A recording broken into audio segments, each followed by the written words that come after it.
Hey guys, Esquire Codex here, playing more Minecraft. Let's go over this way. Whoa! What's that? What is that building?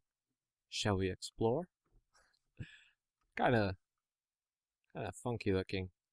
They made it really square around square front. Square fronts are good though, right? And square backs and squares. Hey, it's Minecraft. Cubes, right? Cubes. Lots of cubes.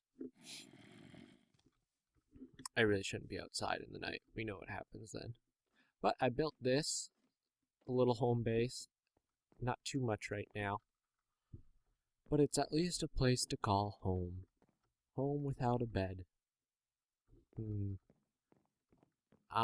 Right now I need iron. I need iron and sand, so that's what I'll be looking for now as we explore. Oh, look at the beautiful sunrise. See, this is why we build a home. We build a home so we can wake up off our wooden floor, wake up in the morning, look out, and be like, ah, sun. And then we can go about our day. Oh, okay, no, creeper. And then we can sit up here and be like, sun. No creeper can get me. Sun. Alright, folks. See you at back door. See you later, creeper. Sucker. I'll eat my mutton in your face. Alright, guys. So I finally finished a book. Like, it's bad. If I want to read these 52 books this year, I need to get cooking. I have not been reading at a good fast pace so far this year, but I did finish a book, Catch 22 in fact. Just finished it this morning, and yeah, it's still just saying you. What that means is it's just an alright book. Still nothing spectacular. The ending or the last sections of the book I was happier with, but not a big happiness. So basically my enjoyment of the book was, I enjoyed the first bit, because I was like, hey, this is just fun, flamboyant, it's humorous, kind of laughing from it. But then, in the middle of the book or so, I was like, yeah, I'm kind of bored of just laughing at this book. I want some meat, some substance to this book. You're just giving me humor, and that's not exactly what I want out of my book. And then it delivered a bit of that meat at the end, so I liked it a little more. What I mean by that is the last bit, it was more serious in tone. It still had a humorous coating to it all, but it certainly had greater serious undertones. And there's more of a message being conveyed, I guess. But still, there was no major plot to the book. It was basically just Yasserin trying to survive. And that's basically all I did. But, you know, I was happy to at least get something. Bugger all. Somewhat enjoyment out of the end of the book, and yeah, I finished it. I completed the book, so we're all happy. Pumpkin.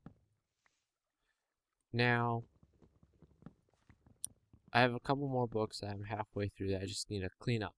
I need to clean up my loose ends around here. It's that one book, I think I mentioned it last time, Learning to Love Math. Basically a teacher who talks about teaching strategies for kids to appreciate math more. A way for teachers to get their students to like what they're doing a bit more. So I'm going to get back to that in a second. I'll just mention the other book. I talked about this a long time ago, Hellhound on His Trail. I've had to stop that in the good spot, right as well, not necessarily the good spot, but what does mean? The gravitating part, right when MLK Jr.'s being assassinated. So I want to pick that up and conclude it, find the conclusion of all that. That's Hellhound on His Trail. It's by Hampton Sides. He wrote In the Kingdom of Ice, which I talked about a while ago, and just how much I loved it. And this book is great too. Hampton Sides is a spectacular author. I mean, it's funny because when I first started reading In the Kingdom of Ice, I may have mentioned this, I wasn't a fan of it. I was not appreciating how the author was going about writing it. But I have since changed my opinion of Sides and said, hey Sides, you're a good guy. I like what you're doing. So, I promote Hampton Sides. You go ahead and go read a book by his. Start with The Kingdom of Ice, please. And that's a great book. I need to find a cave, because I need iron. Iron, my boy. Alright, so I talked about that Learning to Love Math book. Learning to Love Math book. And that just brings me another point. I need to write this paper for a class, and it's my history of math class. So, I mean, it's self-explanatory title, but we're not necessarily studying math, but how from the ancients, how they discovered math and their process to finding it, what was discovered first, how the Babylonians started with base 60, and they're the first great mathematicians. The Egyptians were pretty good too, and how the Arabics really popularized base 10, just kind of that kind of flow of the history of math.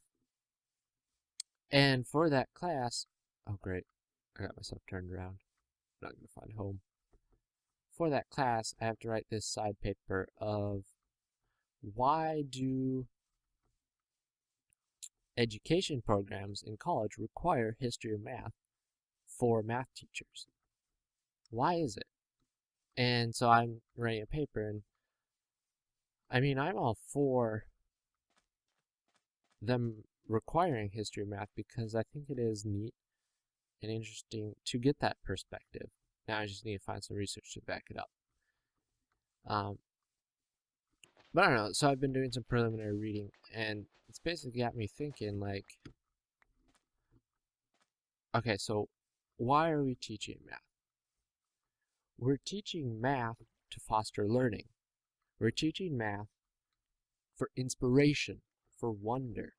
Our students should be awed by what we're talking. Or not even awed, like, oh man, so cool, just like, my house. Just like, I'm having trouble thinking of the right word, but, not just to look at it as so formulaic and just dry, but actually to care about learning something. I don't care if you're going to use it later or not, just, at least on a surface level, to just care enough about it and not be bored to death by looking at it. We're here, we are teaching to foster learning, inspiration, wonder. We're not teaching to finish a textbook. I think that's key. We shouldn't be teaching just to cover all the material. We should be teaching so that students want to learn more outside of school. So in a sense, if we can teach and only finish half the textbook, but create something in the students that they will go deeper on their own, that's a huge success. And so, like, practically, as I'm working on this curriculum project as well and writing curriculum, I should be happy to put in days of content, days of teaching that are not in line with the textbook. Like, if we're studying how to factor quadratic equations, and then all of a sudden I throw in a day about the history of how people first learned to find the area of a circle and the methods they used, kind of the interesting intuitive ways they figured out, or how the students try and find a way to find the area of a circle. I should be totally happy with that. I don't care if it's a day away from factoring, so it's going to extend that unit another day. And I mean, what does finding the area of a circle have to do with factoring? You know, I mean, it's totally off topic, but I think the student's going to enjoy watching a video on that. Kind of just trying to figure out something on their own, like trying to find the area of a circle, than just going through the incredibly formulaic factoring of a quadratic. And so I waste a day of my content teaching, but as I just said, I should not care, because I'm promoting greater learning for the student. More, it's like a higher level, higher import of learning. And that's what I need to do as a teacher. So that's just another reminder on myself to not be so focused. I just don't have to do it the traditional way. You know, there might be better ways. I'm getting really frustrated by this water. There we go. There might be better ways to teach math that aren't just covering the content, but having students want to learn. And I don't know how to do that. I mean, goodness. How do you make students want to learn? But I work on that, and I'll try to figure that out another day. I cleared this water. I think that was a big achievement in this episode. I'm really proud of myself, what I've done here, in the fact that I got that water to stop. I think I'm really good at Minecraft because of that. Thanks guys for listening. I'll have some iron to impress you guys with next time. Until then, Esquire Codex out.